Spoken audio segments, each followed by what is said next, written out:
पैसे आले म्हणजे कुणाच्या बापाचे नसतात, ज्याला योग्य ती प्रोसेस असते त्या प्रोसेसच्या माध्यमातून जावं लागतं. पहिल्यांदा मीटिंग लावण्याचा प्रयत्न केला, पण कोल्हापूर जिल्ह्यातील एक नेत्यानं त्याला विरोध केला. दुर्दैव आहे कोल्हापूरचं. परत एकदा मी मीटिंग लावण्याचा प्रयत्न केला, पण सगळं मीच करतो असं दाखवणाऱ्या एका नेत्यानं परत एकदा विरोध केला. पण तिसऱ्यांदा मी जिद्द केली आणि याविषयी बैठक लावण्यास सांगितलं आणि खऱ्या अर्थानं बांधवाला त्याला यश आलं. येणाऱ्या काही दिवसामध्ये शहरामध्ये जे काही प्रश्न आहेत, म्हणजे हद्दवाढ असेल, खंडपीठ असेल, आणखीन काही असतील, जे काही या शहराच्या जनतेच्या दृष्टीनं, जिल्ह्याच्या जनतेच्या दृष्टीनं महत्वाचे विषय आहेत, ते सन्माननीय पालकमंत्री यांच्या माध्यमातून आम्ही सोडल्याशिवाय स्वस्थ बसणार नाही. बाबा, खमंग म्हणजे काय? याला म्हणतात खमंग, गोकुळ तुपातलं. खमंग म्हणजेच गोकुळ तूप. आज या ठिकाणी कोल्हापूरकरांच्या दृष्टीनं एक आनंदाचा क्षण आहे असं म्हणलं तर चुकीचं ठरणार नाही. आपण जाणता 2019 ला कोल्हापूर शहरामध्ये, जिल्ह्यामध्ये पूर परिस्थिती निर्माण झाली आणि कोल्हापुरातील सर्व रस्ते धुवून गेले. अर्थात जसं नाना कदमनी सांगितलं त्याप्रमाणे 260-62 कोटीचा हा प्रकल्प आपण महानगरपालिकेच्या वतीनं ठराव करून राज्य शासनाकडे त्याची मागणी केली होती. पण 2-3 वर्ष झाली तरी हा प्रकल्प काय पूर्ण झाला नव्हता.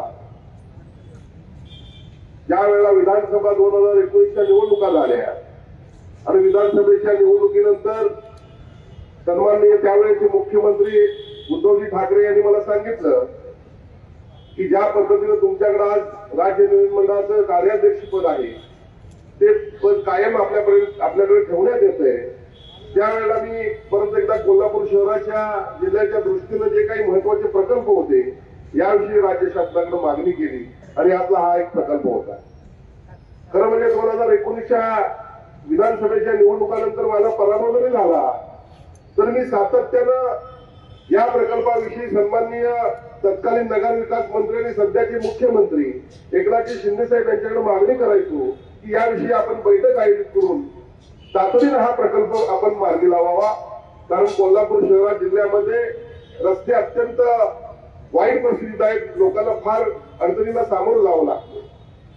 पहिल्यांदा मीटिंग लावण्याचा प्रयत्न केला, पण कोल्हापूर जिल्ह्यातील एक नेत्यानं त्याला विरोध केला. दुर्दैव आहे कोल्हापूरचं. परत एकदा मी मीटिंग लावण्याचा प्रयत्न केला, पण सगळं मीच करतो असं दाखवणाऱ्या एका नेत्यानं परत एकदा विरोध केला.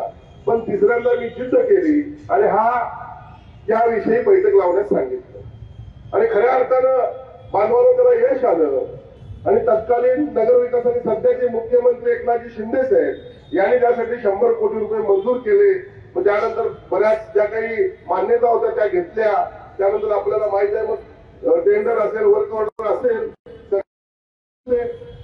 पालकमंत्र्यांनी देखील. आणि मग त्यानंतर जास्त वेळ होतोय म्हणतात आम्ही दोघांनी देखील मुख्यमंत्र्यांना विनंती केली की रस्ते सुरू होऊ द्या आणि रस्ते पूर्ण झाल्यावर मग आपल्या हस्ते आपण त्या ठिकाणी परत एकदा एक चांगला कार्यक्रम करूया. आणि मग त्यानंतर आजच्या या कार्यक्रमाला सुरुवात या ठिकाणी होते, विकासाला सुरुवात होते. खरं म्हणजे मला यामध्ये काम मत होतं, या काही कायदेशीर प्रोसेस असतात तर सुरू असतात. पैसे आले म्हणजे कुणाच्या बापाचे नसतात, ज्याला योग्य ती प्रोसेस असते त्या प्रोसेसच्या माध्यमातून जावं लागतं. सगळ्या कायदेशीर प्रक्रिया पूर्ण कराव्या लागतात. पण ज्या वेळेला या टेंडरची प्रक्रिया पूर्ण झाली, विकसकाला ज्यावेळी टेंडर दिलं गेलं, वर्क ऑर्डर दिली गेली, त्यावेळी मात्र मी एक बैठक महापालिकेमध्ये घेतली आणि ती घेणं फार गरजेचं होतं बांधवाला. यामध्ये माझी भूमिका एवढीच होती की पूर्वी जी कामं झालेली आहेत, पूर्वी आपण पाहता नगरोत्थानच्या माध्यमातून, IRBच्या माध्यमातून रस्ते झाले, पण त्या ठिकाणी युटिलिटी शिफ्ट कुठे गेल्या आणि मग नंतर सगळे रस्ते खोलावे लागतात. केलेल्या रस्त्यांचं नुकसान होतं आणि म्हणून मी सूचना दिल्या आयुक्तांना की तुमची आणि त्या विकासकांची कॉमन एक सर्वे घ्या. जे 16 रस्ते या प्रकल्पाअंतर्गत येतात, हे 16 रस्ते त्यामध्ये कुठल्या युटिलिटी असता कामा नये. जर युटिलिटी त्यामध्ये असतील तर त्या शिफ्ट करा. कारण एकदा रस्ते झाले परत तुम्ही रस्ते खोदणार म्हणजे जे काही निधी आपण खर्च करतो त्याचं नुकसान होता कामा नये. हीच माझी भूमिका होती. आज सर्व सोपस्कार पूर्ण झालेले. 2 दिवसापूर्वीच या सगळ्या युटिलिटी शिफ्टिंगचा विषय संपलेला आहे. जे काही सर्वे असेल तो आयुक्तांच्या पर्यंत आलेला आहे आणि आज आपले जिल्ह्याचे पालकमंत्री सन्माननीय हसनजी मुश्रीफ साहेब यांच्या हस्ते या 100 कोटीच्या रस्त्याच्या कामाला शुभारंभ होतो, याचा मला अत्यंत आनंद होतोय. बांधवांनो, निवडणुका येत असतात, जात असतात, पण माझ्यासारखा कार्यकर्ता हरणारा नाहीये. निवडणुका हरेल पण जिद्द हरणारा नाहीये.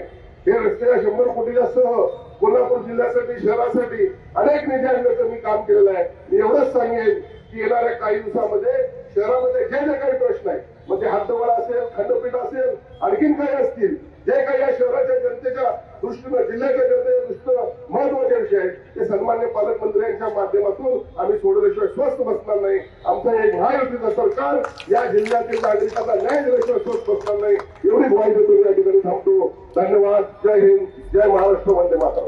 अशाच नवनवीन अपडेट पाहण्यासाठी आमच्या कोल्हापुरी कारभार म्हणजेच KK न्यूज चॅनेलला सबस्क्राईब करा.